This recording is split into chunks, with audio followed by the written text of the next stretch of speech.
ஓம் முருகா, என் அன்பு பிள்ளையே, உனக்கு இவ்வளவு கண் திருஷ்டி உள்ளது என்பதை நீ பார்க்காமல் இருக்கின்றாய்.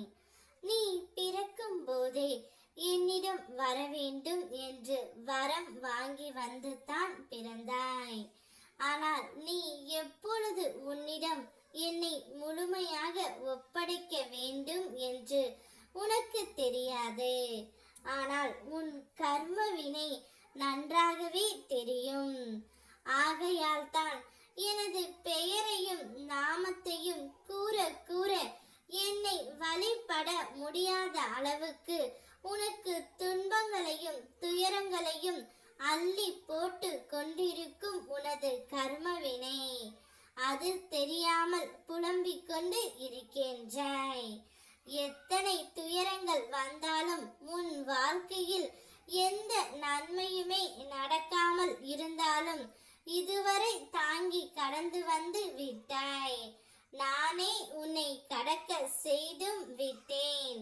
போதும், உன் துன்பத்திற்கு முடிவு கட்ட அந்த கர்மவினை இடமே விடைபெறு என்று கூறி நானே உன்னை ஆட்கொள்ள வந்து கொண்டு இருக்கின்றேன்.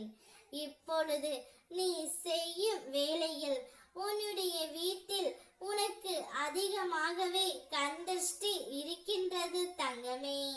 உனக்கு சிறிது பதவி உயர்வு ஏற்பட்டாலும், உனது வீட்டில் விசேஷங்கள் நடந்தாலும் அக்கம் பக்கத்தில் உள்ளவர்கள் அனைவருமே கண் திருஷ்டி வைத்து விடுகின்றார்கள். அதனை போக்க தினமும் வெண்கடுகை எடுத்து நீ சுற்றி போட வேண்டும். உன்னுடைய தலை மாட்டின் அருகே என்னுடைய முகம் தெரியுமாறு போட்டோ இருக்க வேண்டும். என் நாமத்தை எப்போதும் உச்சரித்து கொண்டே இருந்தால் நிச்சயம் கண் திருஷ்டி உன்னை விட்டு விலகிவிடும். பிரம்மன் எழுதிய தலையெழுத்தை மாற்றி அமைக்கும் வல்லமை கந்த பெருமானுக்கு உண்டு. கிரகங்களினால் தோன்றும் தீமைகளை விலக்கி நன்மைகளை செய்யும் கிரக ஞானம் முருகனுக்கே உண்டு.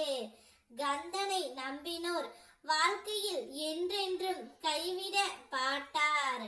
நான் உன்னை பார்த்து கொண்டு தான் இருக்கின்றேன். பயப்படாதே. என்னை மீறி உன்னை எந்த தீங்கும் நெருங்காது. என்ன துன்பம் வந்தாலும் என்னை மனதில் நினைத்து கொண்டே இரு. உன் வாழ்க்கையில் நல்ல மாற்றத்தை கொண்டு வருகின்றேன். எதையும் மாற்றும் சக்தி உடையவர் நான். உன் தலைவிதியை நான் நல்ல முறையில் மாற்றுகின்றேன். இனி 16 செல்வங்களும் பெற்று பெரும் வாழ்வு வாழப் போகின்றாய். என் வார்த்தையில் நம்பிக்கை வை. ஓம் முருகா.